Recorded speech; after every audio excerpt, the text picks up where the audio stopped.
Hi everyone, thank you for joining. Can I please ask that everyone take their seats? It is 2:30 and we're about to get started. If everyone could take a seat, thank you.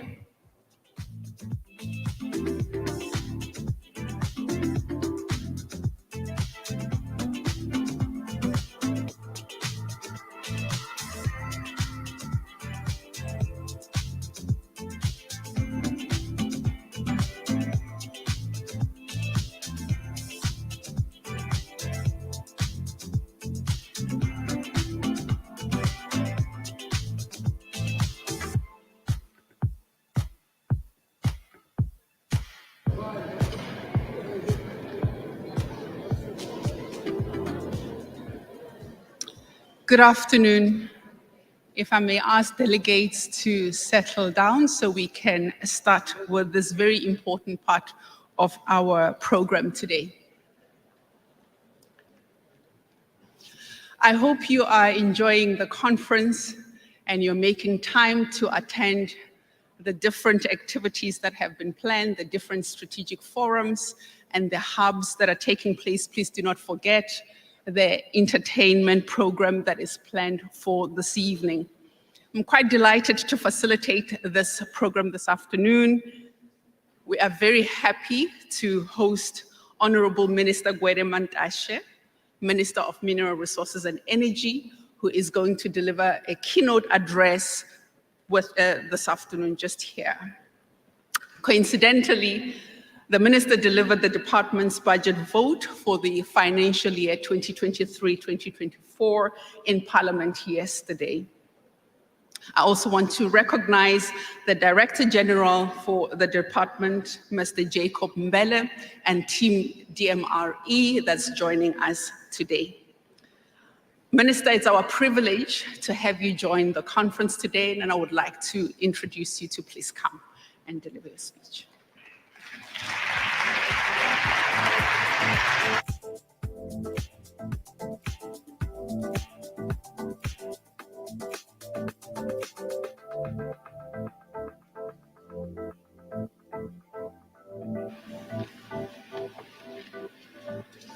Good afternoon to everybody. I'm having a big team DMRE, which has a presence here. There's a number of entities under it.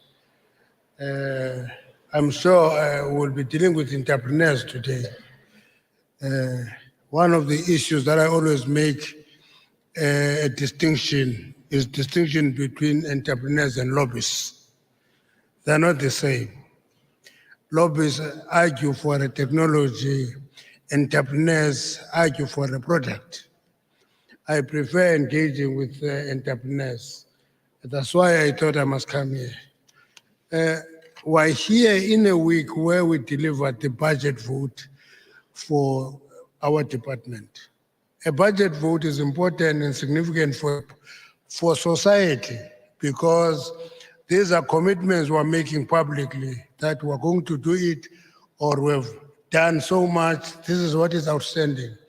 And I thought that when the people said I must come and speak here, I said, we'll share highlights of that budget with you as the audience. But you are free to ask questions beyond that, the budget. The first issue is connection of households. You know, when we talk about energy in South Africa today, everybody, including myself, we complain of load shedding. Load shedding. Terrible thing that must be resolved as quick as we can. But there's something we never acknowledge, is the fact that in 1994, only 34% of South Africans had access to electricity. Today, over 90% of South Africans have access to electricity. We're very close to universal access to electricity. We never acknowledge that, and therefore add up that extra load to slow development of generation capacity, which I think we'll be able to talk about today. You want to have access to capacity to generate electricity for us. But that electricity generation must resolve the question of load shedding for those who have access. If you don't have access, you can't complain of load shedding. When I was studying, I was at school, I passed matric without ever seeing electricity. I've never seen electricity. And as a result of that, I believe that electricity belonged to town. And in the rural areas where I grew up, I did not think that electricity can arrive. All of a sudden, every heart in my village is connected to electricity, and I think it's a wonder. Now, when there's load shedding, I complain, and people ask me, why do we complain when we didn't have access to electricity? I said, no, we're not complaining about access now, we're complaining about depriving ourselves the convenience that is given to us by electricity. Instead of making fire with wood, blow that fire when it doesn't burn, you now just press on the wall and the lights are on, and you switch off, the lights are off. So that is what we are doing. So what we have committed to do is to continue connecting households to electricity grid until we have universal access to electricity.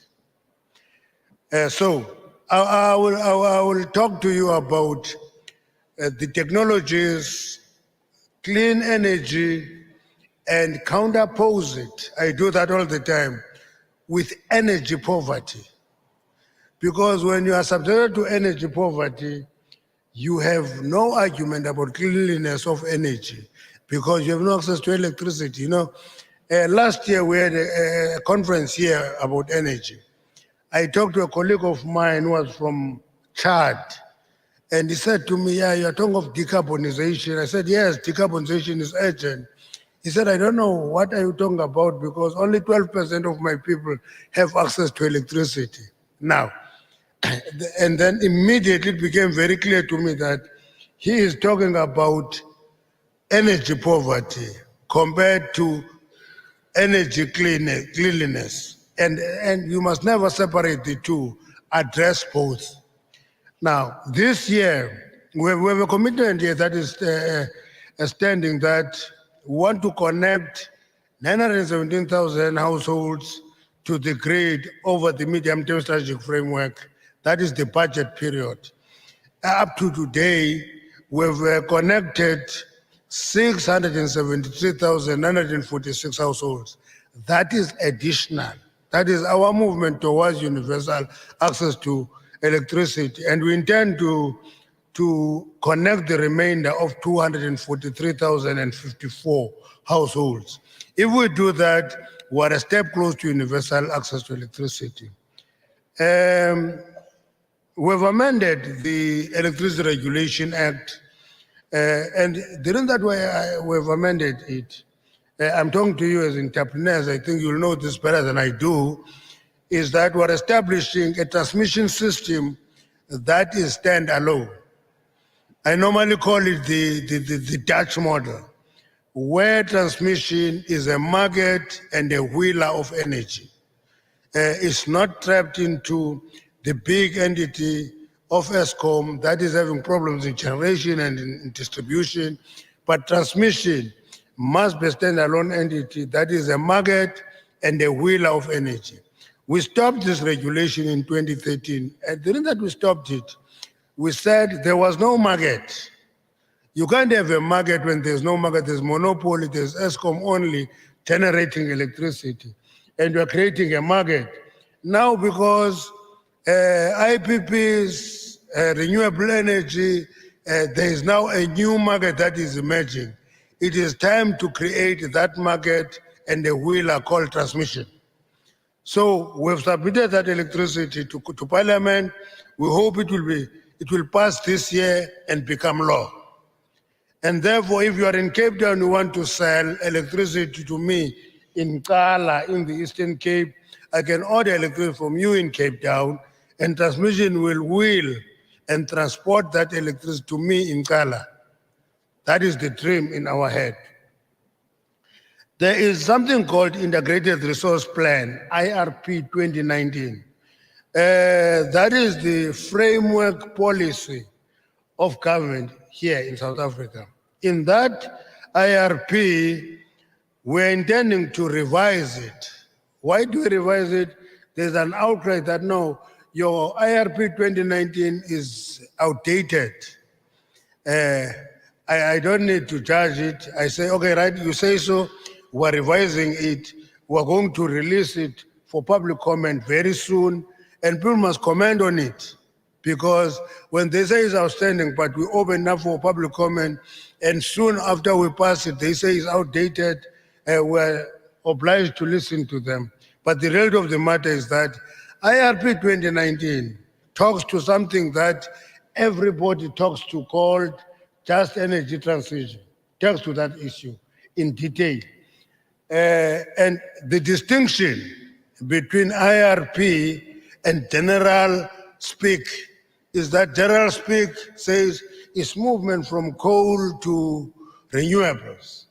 And we always correct them because we use the IRP, we say it's movement from high carbon emission to low carbon emission. It's a big distinction. It's not coal to renewables. It's high carbon emission to low carbon emission. And when we say that, we understand that that transition is a journey. It's not an event. And therefore, will take time to move from high carbon emission to low carbon emission. And we are also giving it a character that it will be a combination of technologies that will help us transition from high carbon emission to low carbon emission. What is that? And means, for example, you create a coal power station and you repurpose it to a gas power station. It will still be emitting, but it will emit half the carbon emissions as a coal power station. So therefore, you are taking a step, and we're also talking about nuclear, which South Africans are very allergic to. Nuclear, they tell us many stories that it can't be clean and it should be dangerous and all those things. And we say no. Actually, we've been running Quebec for 40 years. In 2024, it will complete 40 years, and we never had a disaster in Quebec. We never. Even when it was attacked at the time by then terrorists, we never had a disaster in Quebec. We never had a disaster in Quebec. It's a safe, reliable energy generator. It is costly at commissioning, very efficient when generating energy, and many costly in decommissioning. Actually, today, as we stand here today, the lowest cost energy in South Africa is from nuclear. They give us electricity at 40 cents a unit, and nobody else can afford that. Renewables tried to give us 47. Majority of them couldn't meet financial close because I think they accelerated the pace to reach 47. It was too quick. And I said to the DG, 47 cents? They said, yes. I said, watch the space. And many of them didn't reach the financial close. We don't want technologies to exaggerate the cost effectiveness of a technology. Give us a reliable technology, charge us. You know, we're one of the countries that actually spent money on attracting technology to the economy. Renewables today that were told are cheap, are cheap. And I said to them, I'm sure it's more than that now. Up to last year, they were giving us electricity at 524 cents a unit. That is bid window one. Bid window two was giving it at 294 cents. Bid window three is 174. Bid window four at 107. It was coming down. And when the state from the fiscal give money to ESCOM and they say it's a bailout, I argue consistently. It's not a bailout. It's a premium we pay for attracting a technology to the economy. Let's invest in the technology. It will give us results with the march of time. And it will happen to all of them. That's why we're insisting on investing on clean coal technologies. Very expensive. It's expensive now, but if we invest in it, it will be cost competitive. We say battery storage, it's expensive now, but if we invest on the technology, it will be cost effective with the march of time. Because the question of volumes will also count in terms of bringing the cost down. Now, we've added a lot of capacity into the grid. We procured 7,786 megawatts from bid window 4, 5, 6. The total of 2,130 megawatts are connected to the grid. A total of 150 megawatts and 784 megawatts are envisaged to be operationalized by November 2023 and August 2024. 3,200 megawatts wind capacity could not be connected to the grid due to grid unavailability. So in other words, when people raise all the reasons for the problems we're having, I want people to always talk to real issues. One of the major challenges facing us today is grid availability. And unless we address the question of the grid and grid availability, we can try all our luck. We're not going to be able to do it. That's why 3,200 megawatts of wind energy could not be connected when we approved bid window 5 because it was in the Northern Cape and grid is weak. The grid is weak in the Northern Cape. It's very weak where there is wind in the coastal provinces. And when we issue bid window 7, we are going to issue it and allocate it to regions and look into the grid availability as well located. So entrepreneurs who want to bid in bid window 7, which will come on the stream very soon, please watch the space. Don't bid for bid window 7 from the Northern Cape. The grid is still weak there. We must develop that grid. But it will go to the Mpumalanga, Gauteng, Northern Limpopo, and all those provinces where grid is strong. So as a bidder, remember the geographical location of your generator. If you don't do that, you're going to be disappointed because say, you're in the Northern Cape, you're in the Eastern Cape, you're in the Western Cape, wait a bit because grid is weak in those provinces. Now, and then bid window 7 and 8, we're going to ask for 5,000 megawatts each. 5,000 megawatts each. Watch the space, get in there, compete. And you must remember, we're doing the bid windows in addition to an exercise which came slowly, where we actually deregulated embedded generation from 1 megawatt to 100. And then when at 100, many people came to us and lobbyists said, make it 1,000. We asked a simple question, why 1,000? Why don't we remove the ceiling altogether? And they say, okay, we remove the ceiling. So in embedded generation, you can build whatever size. You don't need a license. All you need to do is to go to NERSA, register your project, and continue generating energy. That's it. That is embedded generation. But let me give you a secret. The catch is in that when we give you that freedom to enter into the energy market free and not restricted, we are not giving you an uptake agreement. Is that clear? You can build a big power station, get into the market forces will determine if you sell your energy or not. We have no obligation to take your energy that is generated. Now, we're also having a total of 1,230 megawatts on storage that we're going to issue a proposal, a bid for proposal. We are asking you, please come if you are having the capacity of building battery storage. Gas to power, going 3,000 megawatts that we want. But remember, in South Africa, we've done something very, very painful to everybody, where we've given environmentalists a veto power over development. We've done that, we're realizing it now, but there's something wrong with that. That environmentalists veto every development if they don't like, and therefore gas to power is taken to court all the time. There's a 3,000 megawatt storage in Richards Bay by Eskom. It was taken to court. Eskom won the case. They have appealed that case. We're going to issue another 3,000 gas to power in Ngukha, and we're hoping that we'll be able to go with it. We're also going to issue a request for proposal for procurement of 2,500 megawatts for nuclear energy. Nuclear energy. We need nuclear. We have Quebec. We must increase that capacity. It's reliable. Petroleum. We're battling with exploration of gas and oil.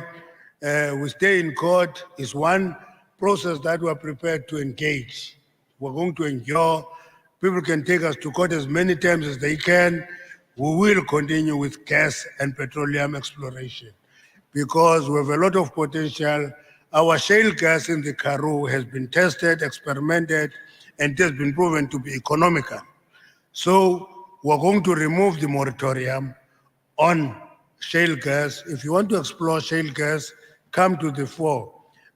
Go with us, be prepared to have the patience of enduring court challenges, all of that, but we're going to open it. The exploration of gas everywhere is challenged, but we'll continue with it. Oil, we're going to have it because we chased away Shell in the Wild Coast, chase them away, that we are making our seas dirty. They moved to Namibia. They work with Total and many others. They have made 3 discoveries. They're working on the 4th discovery of oil in Namibia now. They're drilling 10 wells of oil. Here, we are clean, we won't touch it, and so forth. And that oil is just north of the Orange River mouth, and that means that oil stretches to South African waters. And we must drill that oil, we must get it. If we must be taken to court, let's go to court, but we need that oil. Oil and gas is going to be a game changer for our economy. Our economy is not growing, but we have a duty to make it grow. Petro SA, I always talk about Petro SA. It's a company I've joined. Now, when I came to the Minister of Energy, I got Petro SA. I always tell them, I'm having the CEO of SAF here. I said to him, Mr. Chief, when you talk of Petro SA, it's an example of asset stripping. If you talk of asset stripping, you don't know what it means, go to Petro SA. That company used to have a reserves of 27 billion. It has no cent today. It used to have 2 drill rigs. It has no drill rigs today. We're building it from scratch. We're merging it with iGas. We're merging it with SFF to have a South African national oil company. And we're going to do that. We are engaging on that. And I hope once we do that, we'll be able to revive that company. LPGs, liquefied petroleum gas, is quite important. That is bottled gas, which we took for granted for many years. Today, in the era of load shedding, it's so important that we increase our consumption of LPGs because they take pressure off the electricity. It is important for cooking and space heating, and that's what we should be pursuing. I think that is important for all of you as energy entrepreneurs. Quite a number of mining companies, mining, are actually getting into alternative energy sources. You see, last year, 21 to 2022, mining production dropped by 9.9% year on year, but coalfields grew by 10%. We went to them and asked them, what is your secret? They say, no, you remember you gave us a license to start a solar plant, and that solar plant made us to grow by 10%. So it bucked the trend. As a result of that, many other companies are beginning to have alternative sources. De Beers in Venetia mine is investing 16.5 billion rand. Exaro in Grootegeluk is investing 6 billion rand. Impala in Two Rivers, 636 million rand. Steel Poultry Vanadium Project, 175 rand. Goldfields investment, which I referred to, only cost was 715. Seriti Green is investing 4 billion. So all I'm saying, do invest. Let me tell you, the pain that we're taking. When we allow you to invest in energy generation, everybody who cares to talk accuse us of wanting to encourage privatization of energy generation. And our view is that do analyze global trends and global developments. Don't be selfish, don't be inward looking, compete and go. But I always warn the state, don't give away energy generation, allow the private sector to grow, but the state must always be there because this is a public consumable property, and the public has a responsibility there. I'm not going to tell you about the performance of mining, which has done very well. Actually, it's in one sector that is a backbone of our economy. People don't like it. They only like it when they're in trouble. When there's COVID-19 and we're running into problems, it is mining that saves us. Because we took painful decisions when everybody else didn't want. We said this industry must produce at full at level 4, 5, and 3, 5, 4, 3. All the mining industry was producing. When there was economic recovery and reconstruction, we led that process because we took painful process at the time when was sharp decisions that are not fashionable, but do take those decisions. They help you in future, and we're encouraging the energy sector to get together the sector. And I always criticize them when I meet them. I say the difference between the energy sector and the mining sector. When I meet the Mineral Council, I know I've met the sector. They talk for everybody. But when I meet the energy sector, energy companies have a tendency of competing among themselves, even on issues that affect a sector. Get your act together, be united, be a sector, engage collectively, you'll make more gains. Thank you very much.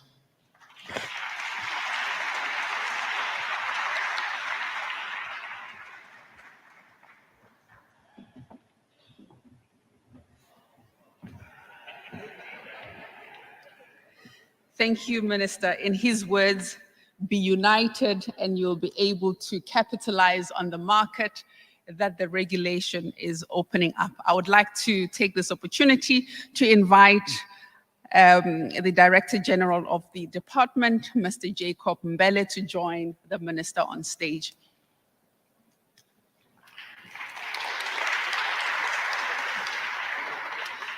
Ladies and gentlemen, we are going to facilitate a Q&A, starting first with the audience. If there are members of the media, you are welcome to ask questions, and we will also give you a fair opportunity to do so. As the Minister has said, even though he's reflected on the budget vote delivered yesterday, you are welcome to ask questions beyond that. And he addressed the entrepreneurs in the House, but also I believe we have technology companies and investors that would like to engage the department. We have a roving mic, and I would like to start with the Q&A. Yes, sir. Thank you very much. Kulegan Magubane from Business Times. Question to the Minister.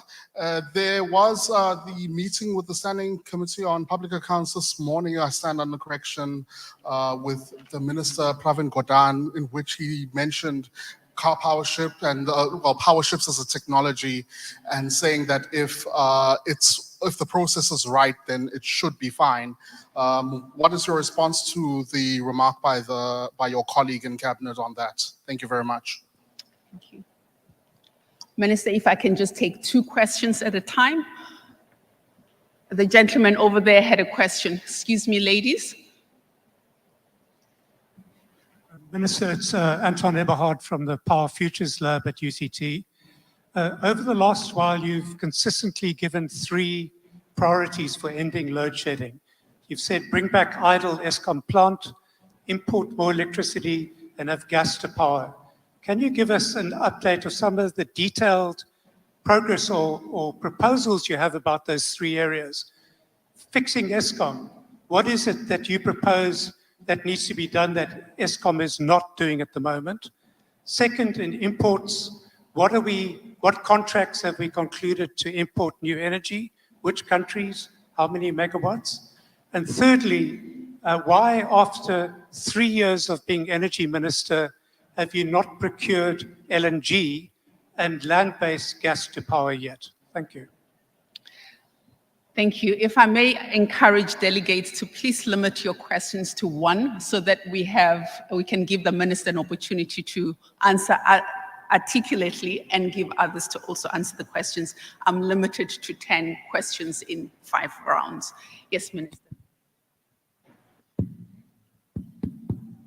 Thank you very much. The DG will help me with difficult questions.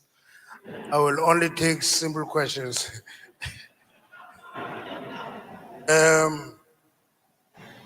Our power ship, as a department, we allow them to participate in the emergency procurement many years ago.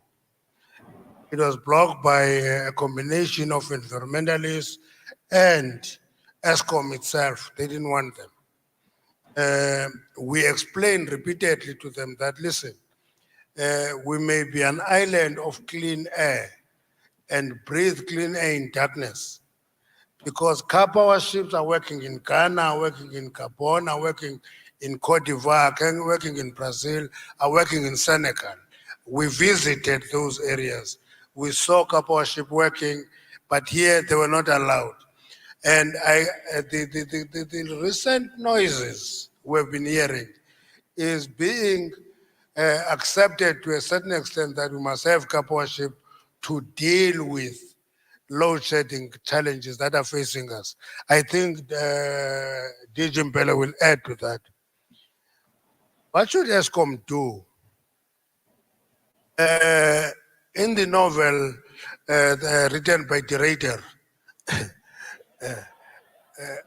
which is basically a diary, there's nothing novel about it. It's a diary of meetings that he has had.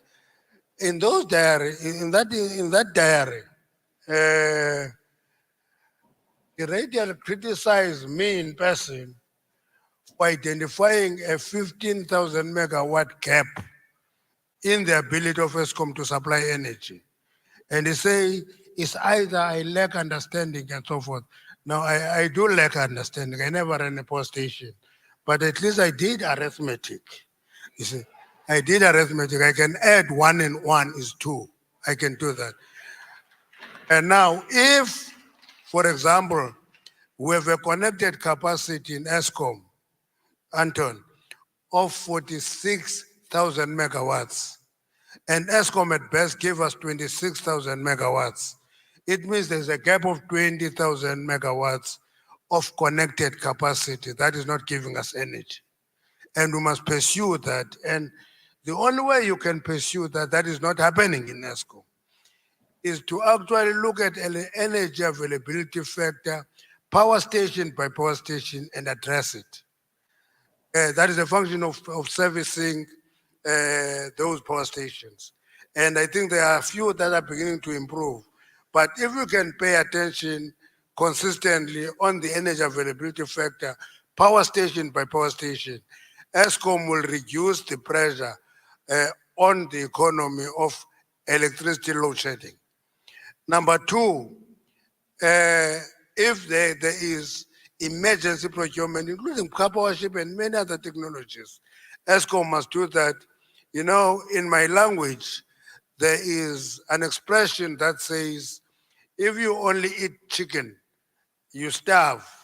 And it's based on practice. In our villages, we slaughter cattle. If you don't eat red meat, you eat chicken, you starve, but we slaughter cattle. Now, if ESCOM is very selective about what technology do we want and so forth, when we are in darkness, something is not adding up. Now, on gas to power, I'm sure DG Mpele will answer that, but gas to power, there's 3,000 megawatts by ESCOM in Richards Bay. We're issuing a request for a proposal in gas to power. which will be in Ngquga. But Mbele, Thank you, Minister. I think you've answered the difficult questions. On gas to power, I think the question from Anton was, why has nothing happened? I think my response starts first by indicating that actually there has been procurement of gas to power projects. The risk mitigation IPP procurement program, which was technology agnostic, allowed for projects from all possible sources to bid in that process. And obviously, I think the power ships that the minister is talking about, which is gas to power, bid in that process. And we know that the reason the projects were put together in a manner that they were put together by those that bid, it is because we were dealing with an issue that we're dealing with today, which was to try and close the gap between supply and demand. So obviously we know that going and putting either lane-based gas facility and all that would have taken much longer. So there has been a process to procure.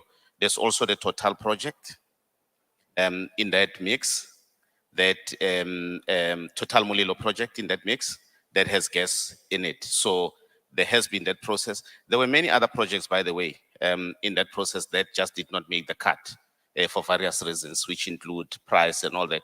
Because of no access to LNG, there were many projects that were proposing even LP, using LP gas, which was at the time more expensive than the many other combined projects that are there.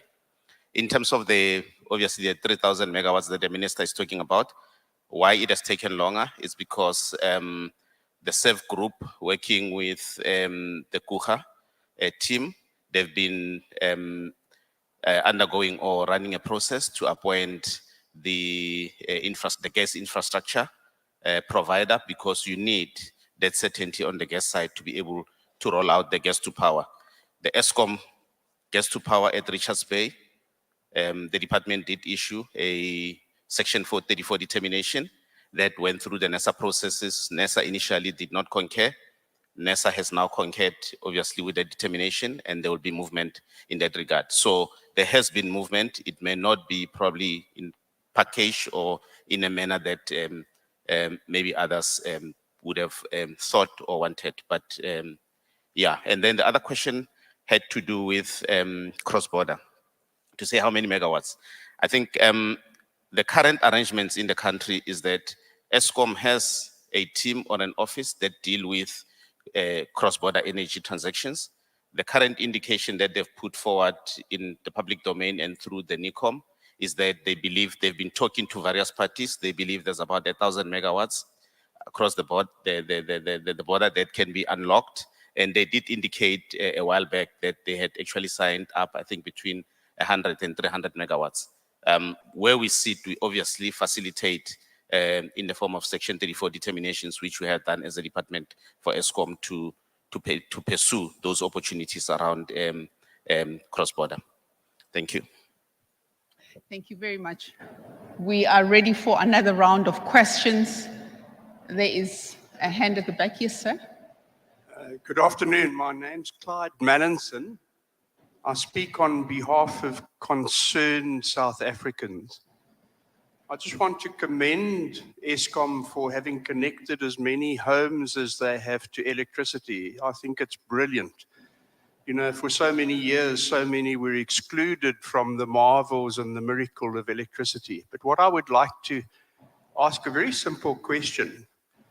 How come of the 14 million homes that are connected, 10 million live in energy poverty because of the unaffordability of being able to buy that electricity when and if it's available, which isn't very often these days? So my question is, access without affordability is meaningless to those who live in energy poverty and have to juggle their budgets. Do we buy food today or do we feed the meter?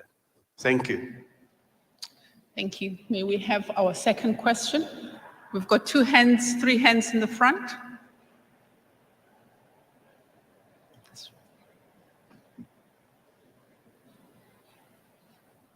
Hello, this is Lamise Umarji from News 24.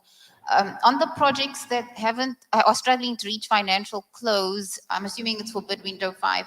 Has the decision been made to pull their bid bonds yet? Or if not, can you indicate when a decision will be made to finalize that procurement round?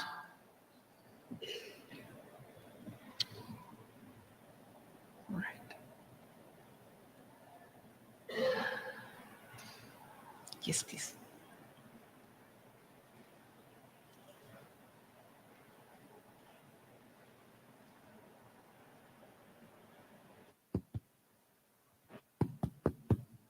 Okay. I will talk on the first question out of practical experience.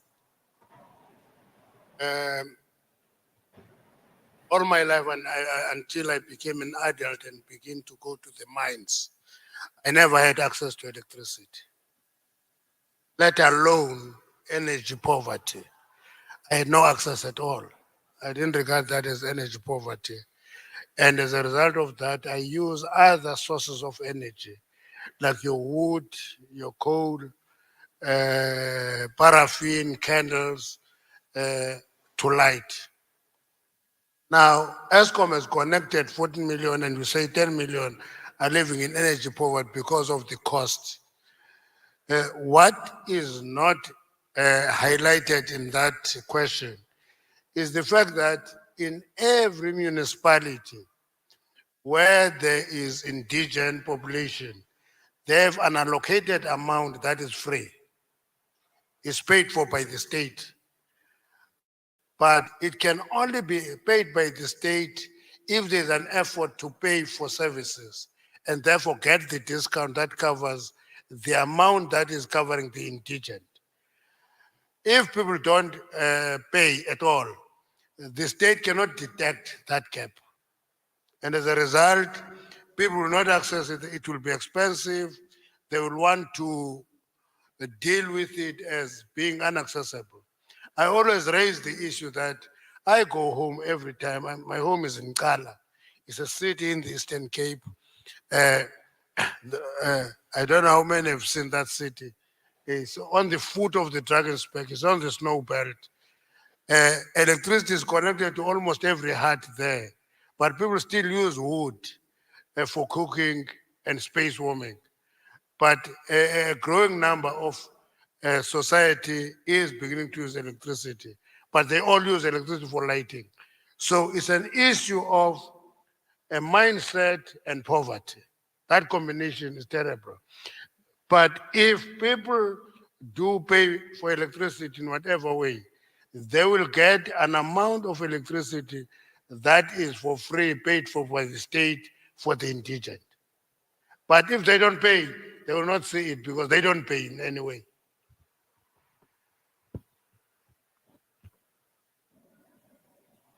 But Okay.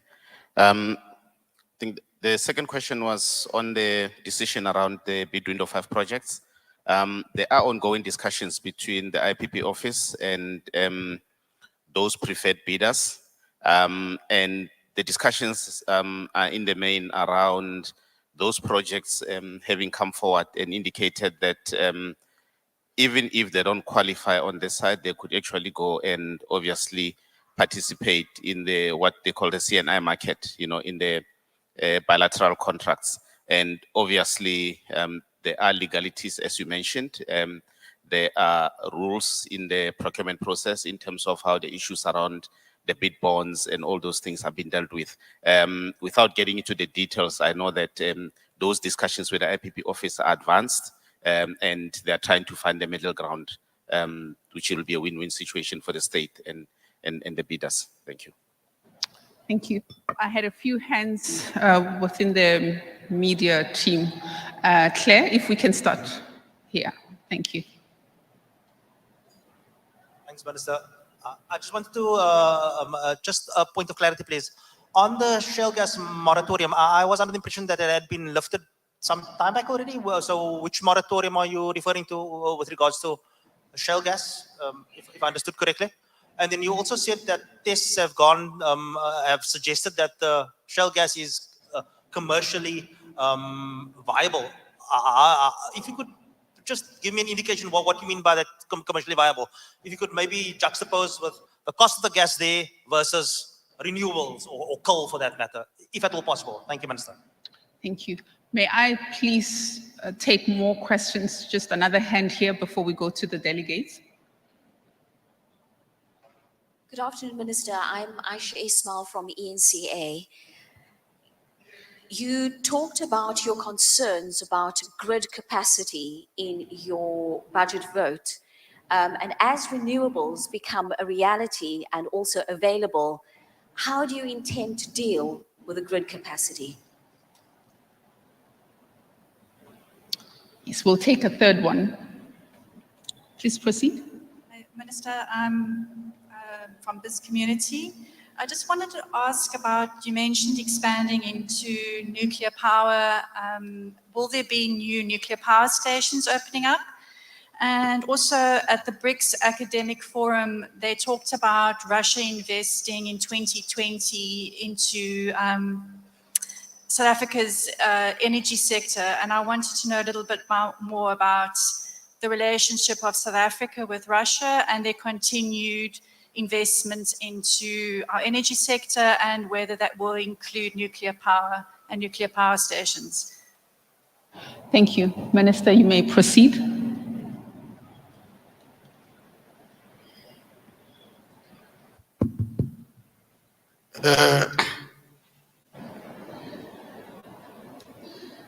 Moratorium, you remember that the shale gas was taken to court, and the moratorium was imposed on exploration of shale gas. And therefore that moratorium continued. As a department, we're given a task to run an experiment to check if that shale gas is economically viable. We drilled few holes to check, took a number of bottles, sent to another country, a developed economy, to check if that shale gas is economical. And the result that came back confirmed that it was viable. And on the basis of that experiment, we are lifting the moratorium. We'll allow not only Shell, we'll allow anybody who want to do exploration on shale gas to come and conduct an exploration on shale. And our submission is that it is economically viable. You can use that gas economically to develop capacity of the state to supply energy. That is the first one. You will add, Mpele, grid capacity. A grid capacity, many people, you know what is nice about being the Minister of Energy is that people think that you do everything that is energy related. And it doesn't help you denying and say it's not me, it's other people. The reality of the matter is many people never understood that ESCOM has never been in energy in terms of operations. It was in DPE, it is now in the Ministry of Electricity. And that doesn't exonerate us in energy from being part of finding a solution. But we're all in agreement that transmission capacity will have to be developed and grown, particularly in the Northern Cape, where the potential for renewables is very high. All of us agree on that. And in the coastal provinces where wind is strong, all of us agree on developing that grid there. And we'll participate in making it a success. We'll cooperate to making it a success. That's what is going to happen, but you can add in pen. Let me talk about Russia-South African relationship.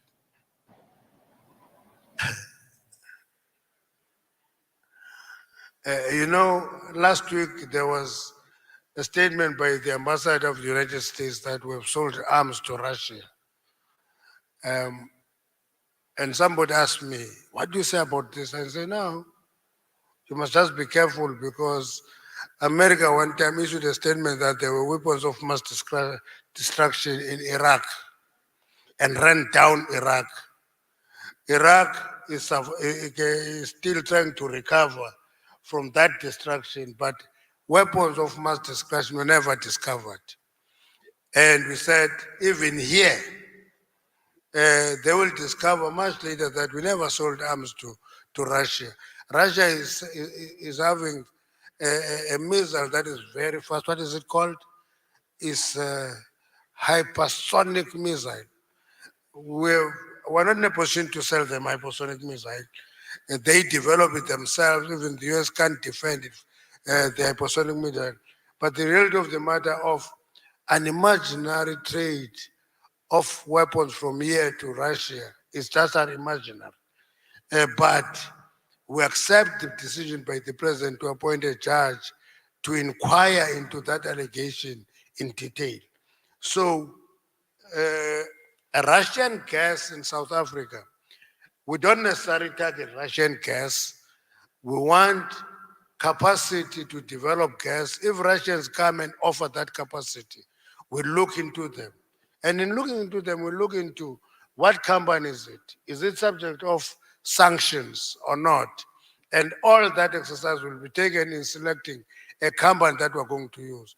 So we're not focusing particularly on Russian capabilities on gas to power. We're looking into various options. We had issued a tender for companies to partner with PetroSA to revive the refineries in Mossel Bay. We are going to finalize that. We'll look into everybody, whether it is Russian or somebody else. We'll look into those, any capacity that can help us revive that refinery, we're going to look into. I can just add on the minister on the issue of the grid. You've talked to it in detail. The only part that I can indicate is that as part of the procurement programs that we do as a department, we are looking at the number of options where many of the bidders or many of you in this room have come to us and made proposals in terms of how you can actually contribute as part of your projects toward upgrading the grid instead of you waiting for the grid to be developed by Eskom at a time, and with the possibility of you handing over the infrastructure to Eskom.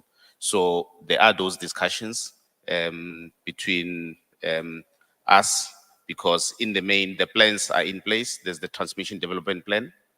Obviously the challenge that is there is obviously the funding of the projects and the time it will take to put those projects on the ground on the transmission side. But there are discussions with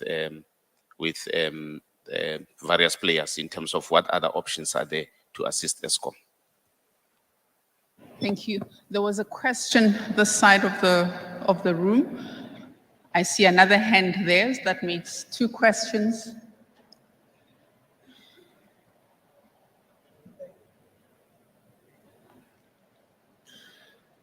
Thank you, Minister Kashi, for coming.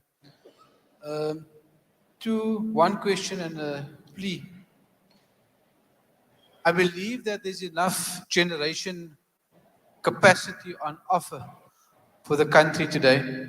But to tie in with the question from the media, the next challenge we face, and the immediate one, is transmission capacity. Especially if you look at the sun-rich and wind-rich provinces of the Western Cape, Northern Cape, and your home province and mine, the Eastern Cape, there is serious lack of transmission capacity there. I don't think we can wait on IPPs to offer Eskom a transmission substation at point X, but transmission grid lines building from the Uppington to Gauteng, what's the plan around that? And we don't have the finances for it. And then the second one, Minister, South Africa has probably got the best policies globally. We scored 10 out of 10 for that. But it's in the implementation thereof that we lack urgency. So for example, if you take bid window 5 and the transmission capacity that's been set aside for that, and the DG just answered and said that we've got to still evaluate it. We're almost in bid window 7. We need to really act with a deeper sense of urgency, maybe call back the state of disaster, Minister, that was declared in Jan. Thank you. We'll take so you've got 2 questions. Hello, Minister. I'm Warwick Hayes. You mentioned earlier in your speech a dream of being able to wheel power from one area to another. We work with a lot of clients in the commercial and industrial space that have municipalities in their supply chain of electricity. And in a lot of cases, their desire to wheel power is being, or the municipality doesn't have a framework in place or is in arrears to Eskom, and that's proving a bottleneck. Is there any intention or plan to debottleneck that scenario somehow? Thank you very much. Thank you. Minister, please proceed with those answers.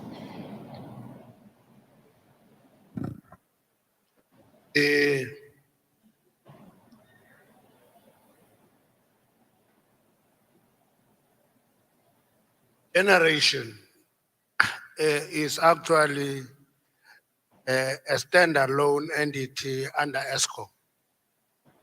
And one of the admissions that we've made is that it needs to accelerate building of transmission capacity.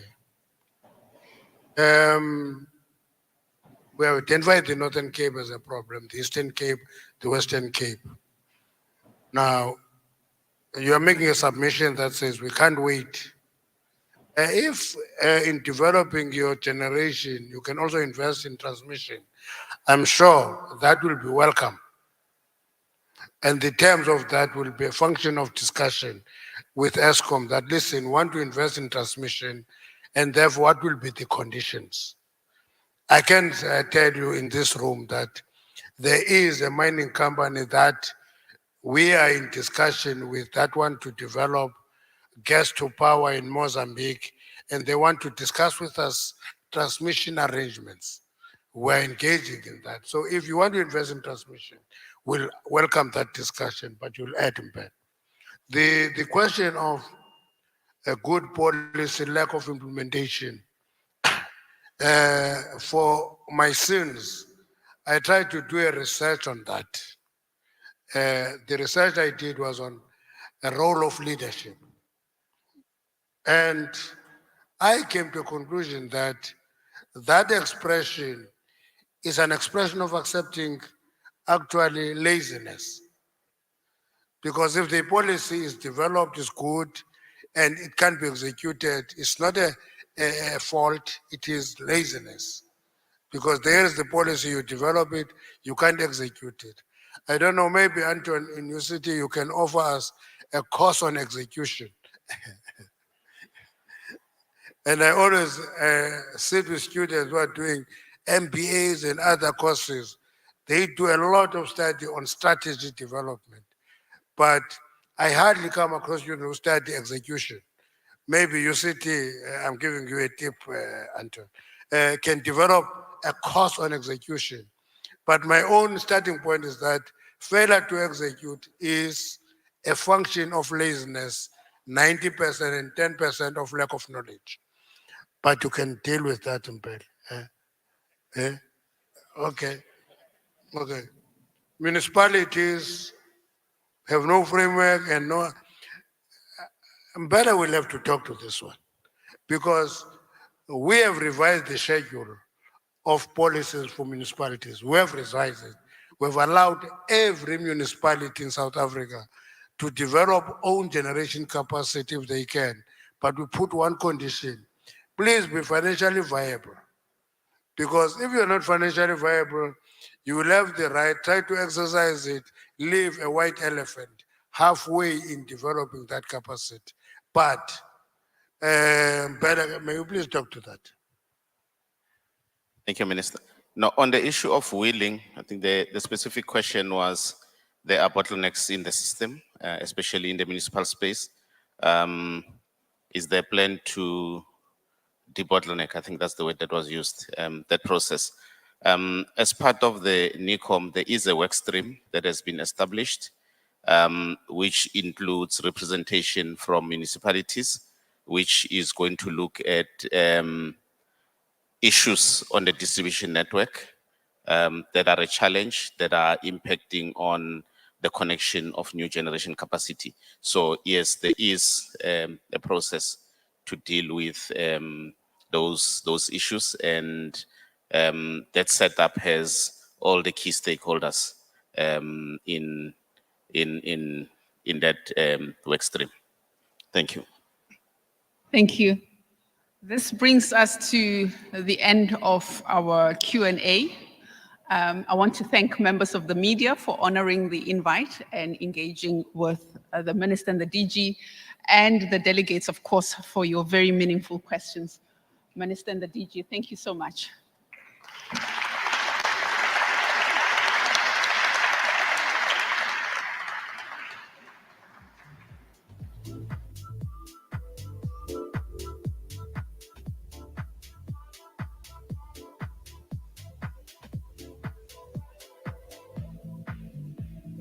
Ladies and gentlemen, I know that we are running a little bit later than we had originally planned in our program.